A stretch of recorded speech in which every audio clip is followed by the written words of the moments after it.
Good evening my dear students, welcome in my class. I am your host, दोस्त, teacher, friend, शिक्षक, गुरु निर्देश भारद्वाज और मेरी क्लास में आपका स्वागत है। आज मैं आपके लिए एक बहुत ही अच्छी, शानदार, जानदार क्लास लेकर के आया हूँ। ये जो हमारी क्लास है हिंदी मीडियम की क्लास है और इसमें आज आप डिफरेंट टॉपिक पढ़ने जा रहे हैं।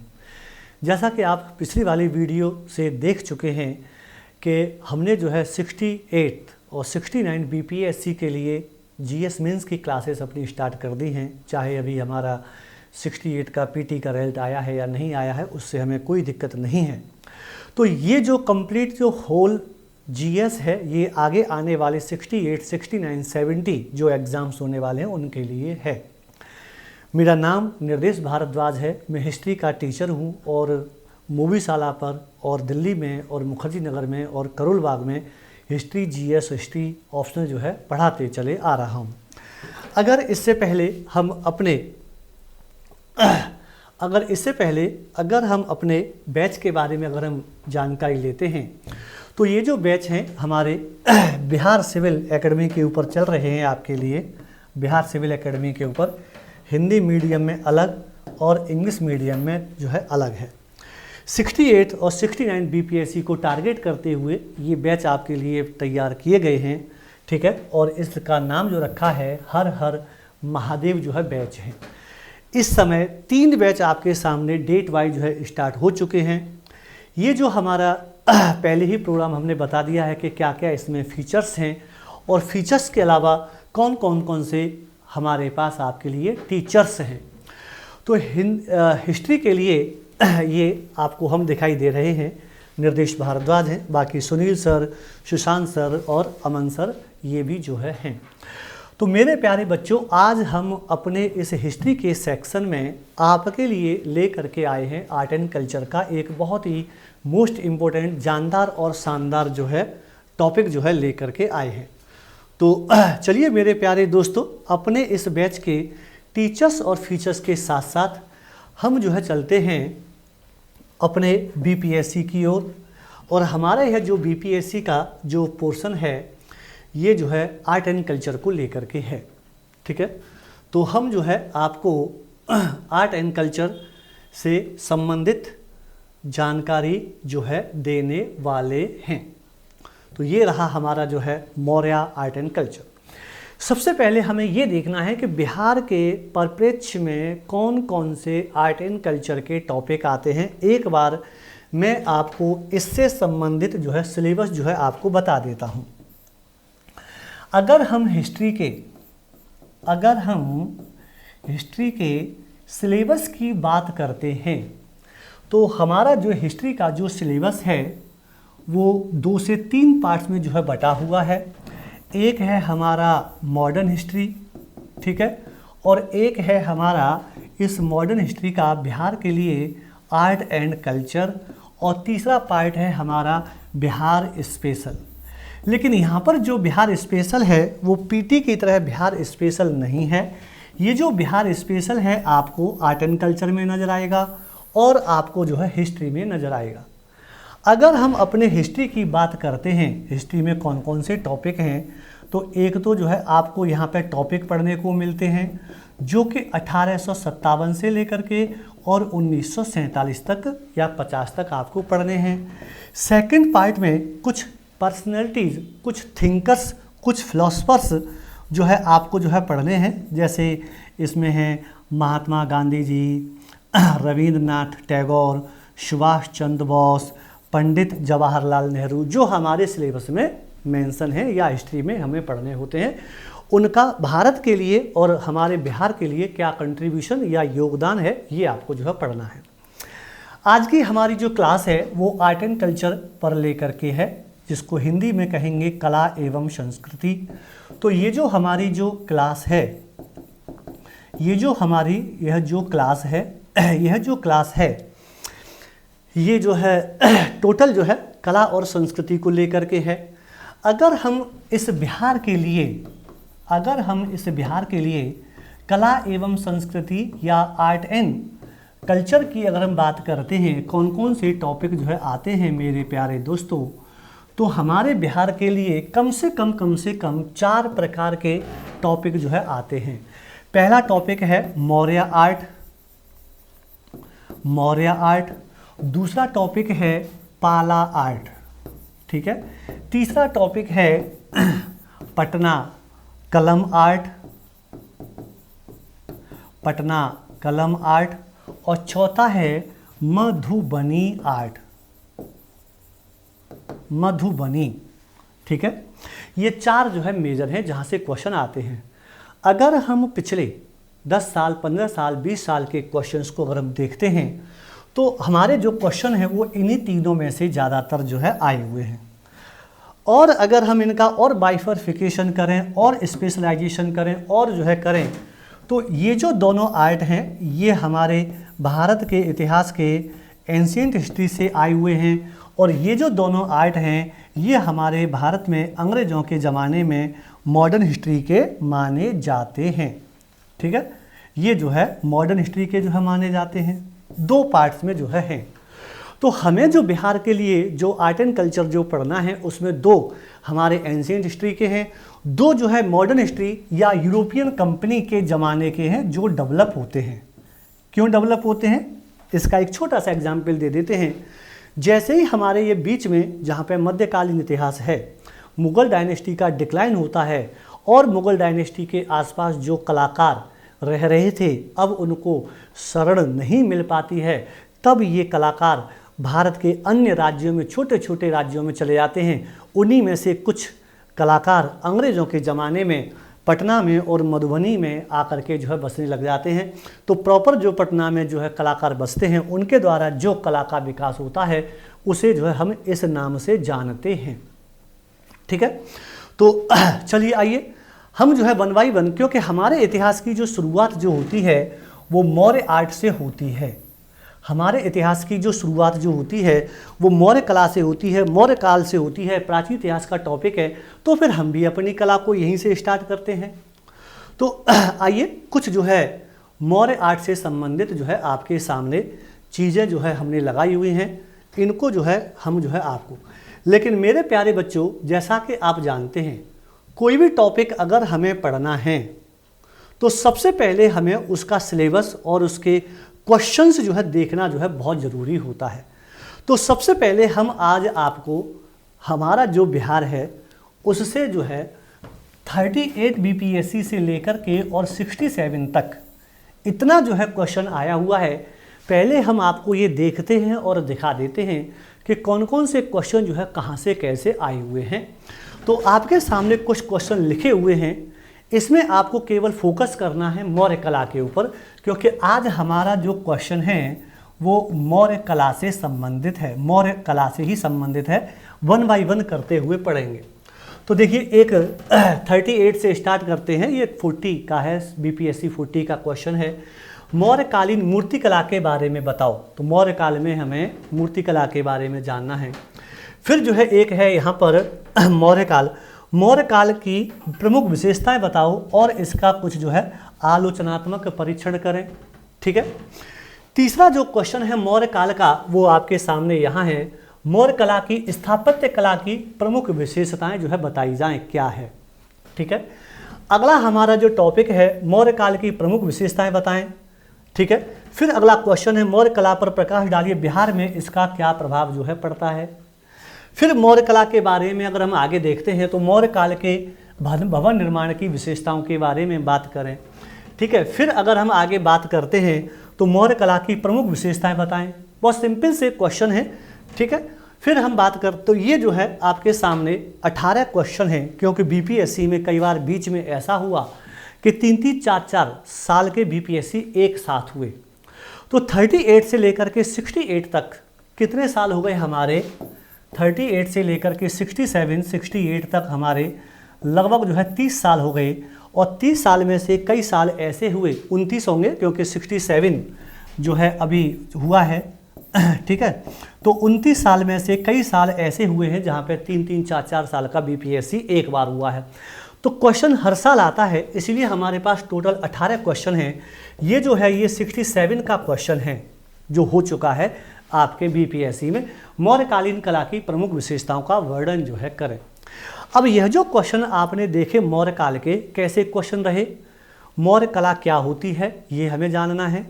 तो अगर हमें मौर्य कला को अगर देखना है, अगर हमें मौर्य कला को देखना है तो क्या क्या देखना है, मौर्य कला की उत्पत्ति कब कहाँ कैसे हुई, उससे जुड़े हुए राजा कौन कौन से हैं ये बताना है। फिर जो है मौर्य कला की क्या विशेषताएं हैं हमें ये बतानी है। फिर विशेषताओं के साथ साथ इसका मूर्ति कला में क्या प्रभाव रहा, इसका जो है स्थापत्य कला में क्या प्रभाव रहा, और इसका जो है स्थापत्य कला में ही जो है हमारे भवन निर्माण की कला जो है आ जाती है। ये जो है हमसे पूछा गया है। तो मौर्य काल या मौर्य कला में और कौन कौन से फीचर्स हो सकते हैं, इसकी उत्पत्ति, इससे जुड़े हुए राजा, विशेषताएं, मूर्ति बनाने में इसका योगदान और स्थापत्य कला या भवन बनाने में इसका क्या योगदान रहा, ये जो है हमें देखना है, समझना है, बात करनी है अच्छे से। ठीक है, तो चलिए आइए हम बात करते हैं इसकी उत्पत्ति की, कैसे जो है इसकी उत्पत्ति हुई। तो पहला पॉइंट हमारा है इसका उत्पत्ति या ओरिजिन। उत्पत्ति या ओरिजिन जो है पहला हमारा टॉपिक है।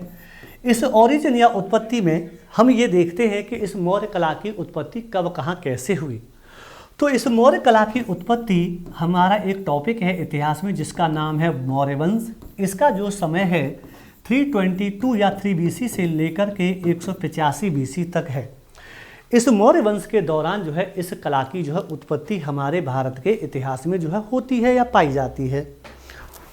ठीक है, अब इस मौर्य काल में जो राजा हुए हैं, दूसरा पॉइंट है हमारा कि कौन कौन से राजा इससे जुड़े हुए हैं। तो एक राजा का नाम है चंद्रगुप्त मौर्य, एक राजा का नाम है बिंदुसार और एक राजा का नाम है अशोक। इन राजाओं ने अपने समय में जो भी काम किया कला के क्षेत्र में, वो धीरे धीरे धीरे धीरे उसका विकास होता गया और यही मौर्य कला जो है हमें पढ़ने को होती है। इसमें चंद्रगुप्त मौर्य और अशोक का योगदान मौर्य कला के क्षेत्र में बहुत ही ज़्यादा है। ठीक है, बहुत जो है ज़्यादा है। तो चलिए आइए, अब हमने ये देख लिया उत्पत्ति कब कहाँ कैसे हुई और कौन कौन से राजा हैं। अब हम इसकी विशेषताएं और मूर्ति कला और स्थापत्य कला के बारे में बात करते हैं, क्या जो है इसका जो है स्ट्रक्चर जो है रहा है। तो चलिए आइए नेक्स्ट इन पॉइंट की ओर जो है हम कवर करते हैं।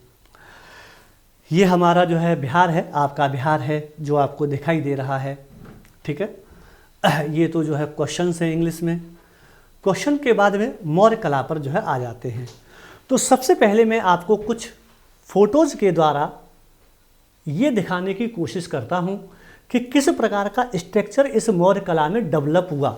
तो ये देख लीजिए, मौर्य काल लिखा हुआ है आपको। इधर जो है एक पिक्चर नज़र आ रही है, इधर जो है कुछ मूर्तियाँ नज़र आ रही हैं।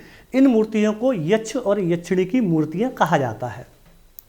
सेकंड हमारा जो फोटो रहेगा आपके लिए वो मौर्य एम्पायर है। इस फोटो में आप देख रहे हैं कि कुछ पिलर जो है खड़े हुए हैं। ये जो है स्तंभ लेख हैं जो राजा अशोक ने बनवाए थे। इसमें जो है आपको पिलर के ऊपर रखा हुआ शेरों का स्ट्रक्चर नज़र आ रहा है। ये जो है स्तूप है, ये स्तूप का फोटो है। ठीक है, जिसका विकास जो है यहाँ पर होता है। इस फोटो में भी आपको लॉयन कैपिटल और स्ट्रक्चर जो है दिखाई दे रहा, बाकायदा लिखा भी हुआ है कि ये सांची का स्तूप है, ये मौर्यन एम्पायर का आर्ट एंड कल्चर है। देखते रहिए केवल आराम से। ठीक है, कौन कौन से फोटो में आपको, यहाँ पे आपको एक पिलर नज़र आ रहा है, ये स्तूप नज़र आ रहा है, ये स्तूप का भी पार्ट जो है नज़र आ रहा है। इतना सारा स्ट्रक्चर जो है यहाँ पे जो है डेवलप जो है हुआ है। ठीक है, अब हम बात करते हैं कि यह जो स्ट्रक्चर जो डेवलप हुआ मौर्य वंश में, क्या जो है इसकी स्टार्टिंग होती है, कैसी जो है इसकी विशेषताएं हैं, ये जो हम बात करते हैं। तो अगर हमारे भारत में आर्ट एंड कल्चर की अगर हम बात करते हैं, कला और संस्कृति की बात करते हैं, तो इसके कई सारे पार्ट होते हैं, जैसे स्थापत्य कला, मूर्ति कला और चित्रकला। तो चित्रकला की जो शुरुआत है हमारे भारत में, पेंटिंग या जो चित्रकला की जो शुरुआत है, ये हमारे भारत में पाषाण युग से जो है हो जाती है। और जो स्थापत्य कला है, ठीक है, और जो मूर्ति कला है, इनकी शुरुआत हमारे यहाँ सिंधु घाटी सभ्यता से होती है। तो चित्रकला या पेंटिंग की शुरुआत पाषाण युग से जो है हो जाती है और इन दोनों की शुरुआत सिंधु घाटी सभ्यता से हो जाती है। स्थापत्य कला, आर्किटेक्चर और मूर्ति कला, स्कल्पचर की शुरुआत। लेकिन एक व्यवस्थित रूप से इस कला का जो विकास है, एक व्यवस्थित रूप से इस स्थापत्य कला और मूर्ति कला का जो विकास है मेरे प्यारे बच्चों, वो जो है भारत में सबसे पहले जो है मौर्य काल में ही पाया जाता है। ये जो है इसकी विशिष्ट पहचान है। तो हम ये कहेंगे कि जिस कला को हम पढ़ने जा रहे हैं वह कला हमारे भारत में सबसे पहले मौर्य काल के समय में ही अच्छे से दर्शन देती है। मौर्य काल के समय में ही सबसे अच्छे से जो है ये आती है। सबसे अच्छी बात क्या है कि मौर्य काल से पहले हमारे भारत में जो निर्माण होता था, ठीक है, वो लकड़ी से होता था, मिट्टी की ईंटों से होता था और घास फूस जो है आदि से होता था मौर्य काल से पहले। क्योंकि मौर्य काल से पहले जो भी समय बीता, चाहे वो वैदिक संस्कृति का हो या रिलीजियस मूवमेंट, धार्मिक आंदोलन का हो, या जो है 16 महाजनपद का हो, या मगध के उत्कर्ष का टॉपिक हो, ये जो टॉपिक आए हैं इनमें ज़्यादातर जो है उपयोग लकड़ी के और मिट्टी के और घास फूस के चीज़ों के बने हुए पाए गए हैं। इसलिए वो जो है नष्ट हो गए हैं और आज हमें वहाँ से इतनी ज़्यादा जो है जानकारी नहीं मिलती है। लेकिन मोस्ट इम्पोर्टेंट बात याद रखेंगे, मौर्य काल का जैसे ही यहाँ पर आता है, मौर्य काल में जो है पत्थरों का जो है प्रयोग जो है किया जाने लगा। तब जो है यहाँ पर यह स्ट्रक्चर हमें बना हुआ दिखाई देता है। हालांकि मौर्य काल में भी लकड़ी का प्रयोग हुआ। चंद्रगुप्त मौर्य ने अपना जो महल बनवाया था वो महल भी जो है लकड़ी का बना हुआ पाया गया था, इसलिए वह उसमें ऐसा कहा जाता है कि आग लग गई और आग लगने से वह नष्ट हो गया। लेकिन उसके अंदर या उसके आसपास अशोक ने जितना भी काम किया वो पत्थरों से किया, इसीलिए आज हमें पत्थरों वाला हिस्सा अभी भी उपलब्ध है, उसको जो है हम दिखाएंगे। तो मौर्य काल के साथ ही पत्थरों का जो है प्रयोग होने लगा और इसमें भी हमारे राजा महान जो अशोक हुए, इन्होंने लकड़ी के स्थान पर पत्थरों का जो है प्रयोग करना जो है शुरू कर दिया। यही जो है इस मौर्य काल की एक विशेषता, ज़्यादा नहीं है, अभी एक विशेषता हमने जो है बताई हुई है, ज़्यादा अभी नहीं बताई है, धीरे धीरे आराम आराम से जो है करते हैं, ठीक है। तो यहाँ से बहुत सारा जो है हमें डेवलपमेंट जो है नज़र आता है। इसके बारे में, किसके बारे में, मौर्य वंश की कला के बारे में। मौर्य वंश की कला के बारे में दुनिया भर के जो इतिहासकार मेगास्थनीज, स्ट्रैबो हैं, इन्होंने जो है पाटलिपुत्र जो नगर है और मौर्य राजप्रसाद है, इसके बारे में जो है बहुत सारा जो है चर्चा जो है इन कलाकारों ने की थी, ठीक है। तो इससे जाहिर होता है कि मौर्य काल जो है कितना इम्पोर्टेंट रहा है आर्ट एंड कल्चर के तौर पर। यहाँ पे जो है मौर्य वंश हमारे लिए एक ऐसा वंश जो है आता है इतिहास में, ये भी जो है इसकी विशेषता है कि यहाँ पे किए गए उत्खननों से ऐसी जानकारी हमें मिलती है कि पाटलिपुत्र और उसके अंदर पाए गए चंद्रगुप्त मौर्य के राजप्रसाद या भवन से, ठीक है, जो योजना जो मिली है वो जो है काफ़ी अच्छी और मजबूत योजना बनाने की जो है कोशिश की गई थी, ताकि जो है आगे चल करके चंद्रगुप्त मौर्य के बाद बिंदुसार और अशोक ने भी जो है उस पर काम किया जो आज हमारे पास अवेलेबल है। तो बहुत से सारे भवनों का जो है निर्माण किया गया। अगर हम मौर्य कला के प्रॉपर टॉपिक पर अगर हम आते हैं और बात करते हैं क्या है, तो एक इतिहासकार हुए जिनका नाम है आनंद कुमार स्वामी। इन्होंने जो है मौर्य काल को, मौर्य कला को जो है दो भागों में जो है बांटा है। तो आनंद कुमार स्वामी ने मौर्य कला को जो है दो भागों में बांटा है और कहा है कि मौर्य कला के दो पार्ट जो है होते हैं। एक का नाम है राजकीय कला, एक का नाम है राजकीय कला, जिसको जो है दरबारी कला भी जो है कहा जाता है, और एक का नाम है लोक कला, एक का नाम है लोक कला। ये आनंद कुमार स्वामी का जो है विभाजन है जो आपको जो है पढ़ने को मिलता है। अब इनमें अंतर क्या है, सबसे पहले हम ये बात समझ लेते हैं। ऐसी कला जो राजाओं के द्वारा डेवलप की गई, राजाओं का जिसमें योगदान रहा, ठीक है, उसको जो है मौर्य वंश के लिए राजकीय या दरबारी कला का नाम दिया गया है। और राजाओं के अलावा जिसे हम कहते हैं कलाकार, जो इंसान हैं, आम इंसान है बट वो राजा नहीं है, और कलाकारों के द्वारा जिस कला का जो है विकास किया गया उसे जो है हम लोक कला या पॉपुलर आर्ट जो है कह देते हैं। तो आनंद कुमार स्वामी साहब ठीक है, इन्होंने जो है इस मौर्य कला को दो भागों में बांटा। आपने भी जो है आज तक यही देखा होगा कि हाँ, ये मौर्य कला दो भागों में बांटी जाती है, लेकिन ये नहीं देखा होगा कि हु इट डिवाइडेड, किसने जो है इसका विभाजन किया था। तो विभाजन करने वाले जो है आनंद कुमार स्वामी हैं, इन्होंने ही जो है इसका विभाजन जो है किया था, इन्होंने ही इसको दो भागों में या दो वर्गों में जो है बांटा था। ओके, अब हम एक एक करके देखेंगे कि राजकीय या दरबारी कला में कौन कौन से टॉपिक पढ़ने हैं। तो आपको जो है यहाँ पे पाटलिपुत्र नगर के बारे में पता चलता है। आपको इस पाटलिपुत्र में जो मौर्य राजप्रसाद है, यानी कि जो महल बनाया गया था, उसके बारे में पता चलता है। अशोक के जो स्तंभ लेख हैं, ठीक है, उनके बारे में पता चलता है। गुफाओं के बारे में पता चलता है और स्तूपों के बारे में पता चलता है। इतना जो है हमें पढ़ने को मिलता है। तो चलिए आइए देखते हैं क्या कहानी है इस मौर्य कला के बारे में। तो वन बाई वन करते हुए हमें एक्सप्लेन करना है। पहले पार्ट लेते हैं हम राजकीय कला। पहला पार्ट है हमारा राजकीय कला। इसी को जो है इंग्लिश में जो है कि कौन कौन से पार्ट हैं, दो पार्ट हैं। इसमें जो है इन चीज़ों को डिवाइड जो है किया गया है। तो चलिए आइए वन बाई वन करते हुए देख लेते हैं।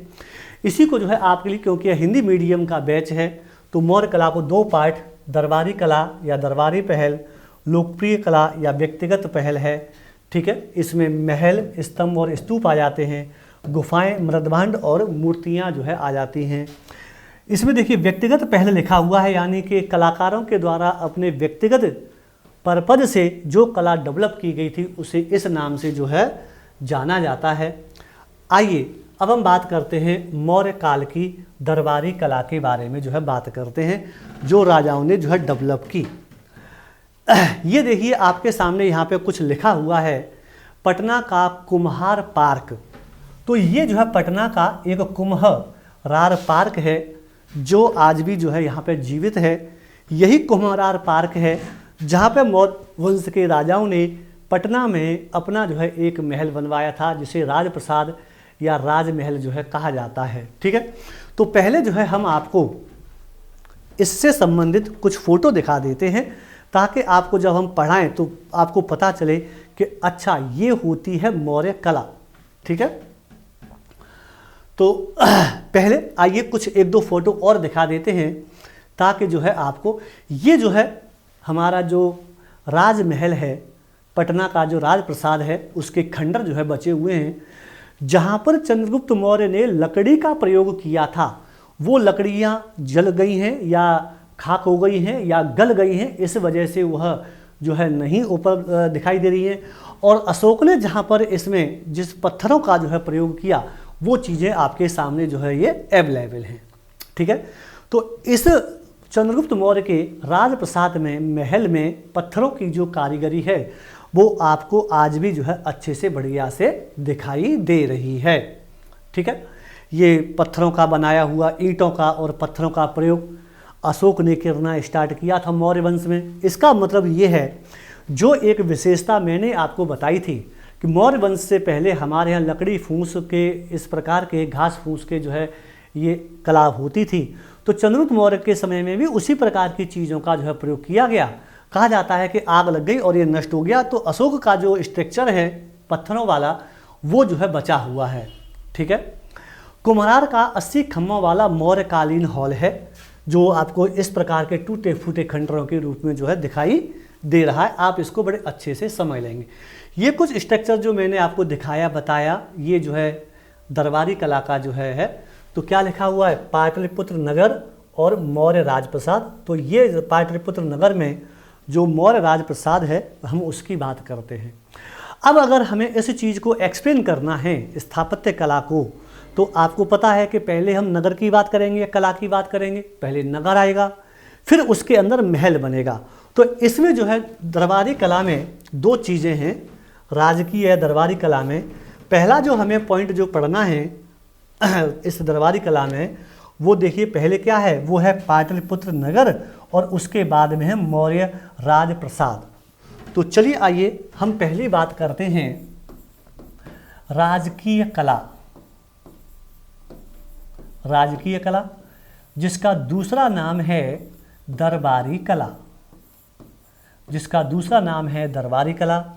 इसमें जो है सबसे पहले हमें जिसको पढ़ना है वो पढ़ना है पाटलिपुत्र सिटी नगर प्लस यहाँ पे जो है पाया गया मौर्य राजप्रसाद।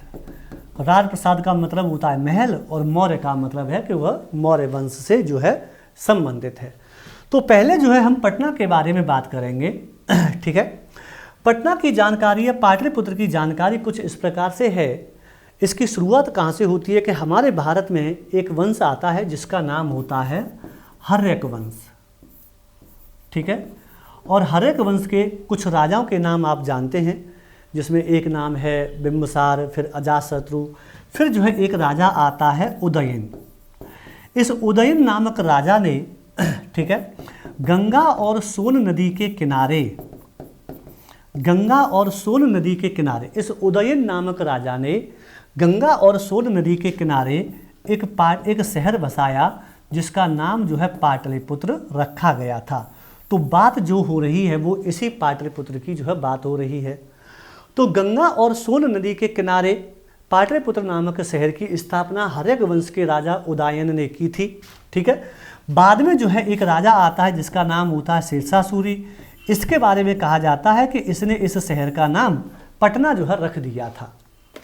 क्या रख दिया था? पटना जो है रख दिया था। तो इसी पटना के या पाटलिपुत्र के बारे में तो चलिए आगे लेके चलते हैं अगले वाले पेज पर। ये जो पाटलिपुत्र है जिसको आप पढ़ रहे हो और मैं पढ़ा रहा हूँ, इसके जो कुछ नाम भी जो है यहाँ पे मिलते हैं। इसको जो है पाली ब्रोथा और पाली ब्रोथा जो है कहा जाता है। तो इसको जो है पाली ब्रोथा के नाम से जो है जाना जाता है। पाली ब्रोथा और पाली बोत्रा के नाम से जो है जाना जाता है। इसका नाम जो है इतिहासकारों ने पुराने समय में इस नाम से जो है पुकारा था। ठीक है, इस चंद्रगुप्त मौर्य में एक व्यक्ति, चंद्रगुप्त मौर्य के दरबार में एक व्यक्ति जो है रहा जिसका नाम था मेगस्थनीज। एक व्यक्ति आए जिसका नाम था मेगस्थनीज। इन्होंने अपनी एक किताब लिखी। इस किताब का नाम था इंडिका। इस इंडिका नामक किताब में मेगस्थनीज ने लिखा है कि चंद्रगुप्त मौर्य के राज्य की जो राजधानी थी वो यही थी, पाटलिपुत्र। ठीक है, और यह जो पाटलिपुत्र है ये गंगा और सोन नदी के किनारे जो है बसा हुआ है। गंगा और सोन नदी के किनारे बसा हुआ है। इसकी लंबाई लगभग 9.5 मील है। ठीक है, और इसकी चौड़ाई लगभग 1.25 मील है, 1.75 मील। इतना लंबा और चौड़ा है ये इसका क्षेत्रफल। किसका? आपके इस नगर का। इसका इतना लंबा चौड़ा आकार है और इसके आगे या इसके जो है चारों तरफ लकड़ी की जो है एक दीवार जो है बनी हुई है जो उसको सुरक्षा प्रदान करती है। तो फिर क्या है, इसके आगे एक लकड़ी की दीवार भी जो है बनाई गई है जो इसको जो है सुरक्षा जो है प्रदान करेगी। ठीक है, ये जो लकड़ी की जो दीवार है, इस लकड़ी की दीवार में बीच बीच में जो है छेद कर दिए गए हैं। ठीक है, बीच बीच में जो है छेद कर दिए गए हैं और ये जो छेद हैं यहाँ पर जो है हथियार रखने के लिए हैं कि जब लड़ाई होगी तो इन लकड़ी के छेदों में से ही यहाँ पर जो है इस शहर के चारों ओर, ठीक है, अब जो है क्या है, इस शहर के चारों ओर, अब मैंने इसके चारों ओर एक जो है गहरी खाई बनाई गई है। एक जो है गहरी खाई बनाई गई है और उस गहरी खाई में जो पानी भरा हुआ है वो भी सुरक्षा के दृष्टिकोण से बनाई गई है। ऐसा कहा जाता है कि इस प्रकार की खाइयाँ जब काम करती थी जब विरोधी सेना जो है आती थी। तो इसकी जो खाई है 60 फुट बाई 600 बाई 60 फुट है। ठीक है, 600 फुट जो है ये लंबी है और 60 फुट जो है गहरी है। तो 600 फुट चौड़ाई और 60 फुट गहराई की है। चौड़ाई 600 फुट, गहराई 60 फुट, अर्थात कोई सामान्य व्यक्ति या किसी प्रकार का उस जमाने का जो एनिमल है वो 600 फुट चौड़ी खाई को जो है नहीं खांग सकता। लगभग जो है 3 फुट का 1 मीटर होता है। तो अगर हम इसमें 600 फुट में मीटर का अगर हम फुट का भाग दे दें तो लगभग 200 मीटर से ज़्यादा की जो है ये चौड़ाई है इसकी। तो सोच के देखिए 200 मीटर की सुरक्षा के दृष्टिकोण से और 60 फुट गहरी एक खाई चंद्रगुप्त मौर्य के राजाओं ने जो है इस पालीब्रोथा या पालीबोत्रा या पाटलिपुत्र नगर के चारों तरफ जो है बनाई गई थी। ठीक है। इसी पाटलिपुत्र में एक महल बनाया गया था जिसकी बात हो रही है, जिसे कहा गया है मौर्य राजप्रसाद। तो यह मौर्य राजप्रसाद इसी का जो है बनाया गया था, क्योंकि शुरुआत में इसको चंद्रगुप्त मौर्य ने बनाया था, इसलिए ज़्यादातर पार्ट जो है इसका लकड़ी का बना हुआ था। फिर आगे चल कर के तो मेगास्थनीज ने लिखा है, चलिए आइए कुछ साथ के साथ जो है आपको दिखाते हुए चलते हैं क्या क्या जो है बातें हैं। तो हमारी राज्य की कला चल रही है, पाटलिपुत्र और मौर्य राजप्रसाद के बारे में हम जो है बात कर रहे हैं। ठीक है, चलिए। तो हमारा पाटलिपुत्र और मौर्य राजप्रसाद के बारे में हम बात कर रहे हैं। तो जो चीज़ हमने जो बताई थी वो देखिए मेगास्थनीज के कहे हुए वर्ड हैं कि चारों तरफ इसके एक लकड़ी की दीवार या खाई हुआ करती थी। इसमें जो है अनेक छिद्र हुआ करते थे जहाँ से जो हथियार रखे जा सकते थे, और इसमें 60 फुट चौड़ी और 600 फुट चौड़ी 60 फुट गहरी खाई थी। ठीक है। इसमें 570 जो है प्रवेश सुरक्षा बुर्ज थे। दीवार के ऊपर जो कोई दीवार जो है होती है किसी जगह की, उसके ऊपर जो है ऊंचे ऊंचे जो पिलर रखे होते हैं उन्हें जो है बुर्ज जो है कहा जाता है। तो टोटल जो है 570 बुर्ज हैं, और इस शहर के जो भी परकोटा है उसमें 64 जो है द्वार हैं घुसने के लिए। अर्थात मेगास्थनीज के अनुसार इस पाटलिपुत्र के टोटल जो है कितने द्वार हैं? 64 द्वार हैं। इसी में जो है ये महल बनाया हुआ है जिसके बारे में हम बात आगे अभी करेंगे। भव्य राजप्रसाद जो है महल बनाया हुआ था, ये लकड़ी का जो है बना हुआ था और इस पर चांदी की नक्काशी जो है की गई थी। लेकिन कहा जाता है कि इसमें आग लगने से नष्ट हो गया, केवल पत्थरों वाला ही इसका अवशेष बचे गए, बाकी जो है सब खत्म हो गए। ठीक है। मेगास्थनीज कहता है कि सूसा और एकताबन ईरान के 2 प्रसिद्ध नगर हैं। ईरान जो है दुनिया में कला और संस्कृति के बारे में बहुत फेमस रहा है। जब भी हमारे इतिहास में कला, संस्कृति और शिक्षा की बात की जाती है तो ईरान के नगरों से जो है की जाती है। जैसे ईरान का सिराज, हमारे भारत में भी एक जो है सिराज है जिसे जौनपुर कहा जाता है।